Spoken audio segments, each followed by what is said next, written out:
उर्मिला कौन थी? क्यों 14 सालों तक सोती रही उर्मिला? क्या थी वो वजह? जानिए। दोस्तों, आपको बता दें कि जब राम सीता वनवास जा रहे थे तब बहुत आग्रह करने पर लक्ष्मण जी को भी साथ जाने की अनुमति मिली। तब लक्ष्मण की पत्नी उर्मिला ने भी उनके साथ जाने की जिद की, लेकिन लक्ष्मण ने उन्हें यह कहकर मना कर दिया कि अयोध्या के राज्य को और माताओं को उनकी आवश्यकता है। अगर तुम मेरे साथ चलोगी तो मेरे सेवा भाव में वो समर्पण नहीं रहेगा जो होना चाहिए। उर्मिला के कंधों पर इतना बड़ा दायित्व डालकर लक्ष्मण वन को चले गए। वह पल, वह जीवन जो नरवधु अपने पति के साथ गुजारती है, वह उर्मिला के भाग्य में नहीं लिखा था। पतिव्रता स्त्री के जीवन में चंचल पड़ाव पर भी अपने पति से दूर रहने पर उर्मिला ने लेश मात्र भी किसी और का ध्यान नहीं किया। यह उर्मिला का अखंड पतिव्रता धर्म था। उर्मिला के महान चरित्र, अखंड पतिव्रता धर्म, स्नेह और त्याग की चर्चा रामायण में अपेक्षित पर्व है। और इस विकट क्षण में भी उर्मिला ने आंसू नहीं बहाए, क्योंकि उनके पति लक्ष्मण ने उनसे एक ही वचन मांगा था कि वो कभी आंसू नहीं बहाएंगी, क्योंकि अगर वह अपने दुख में डूबी रहेंगी तो परिजनों का ख्याल नहीं रख पाएंगी। 14 वर्ष के लिए अपने पति को दूर जाने देना और उनकी विदाई पर आंसू भी न बहाना किसी नवविवाहिता के लिए कितना कष्टकारी होगा। और जब महाराज दशरथ स्वर्ग सिधार गए थे तो वचन का सम्मान रखने के लिए उर्मिला तब भी नहीं रोई थी।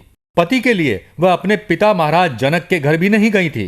उन्होंने यह कहते हुए इनकार कर दिया था उन्हें उनके पति के परिजनों के साथ रहना है। आपको बता दें कि वनवास के दौरान अपने भाई और भाभी की सेवा करने के लिए लक्ष्मण पूरे 14 साल तक नहीं सोए थे।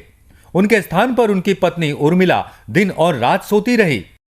पर यह बात बहुत ही कम लोग जानते हैं कि रावण के बेटे मेघनाद को यह वरदान प्राप्त था, जो इंसान विवाहित होने के पश्चात भी 14 वर्षों तक ना सोया हो और ना ही उसने किसी स्त्री को स्पर्श किया हो, वही उसको हरा सकता है।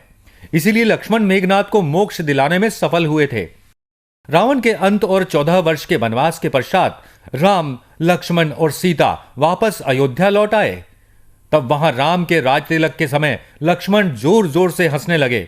सभी को यह बात बहुत ही आश्चर्यजनक लगी।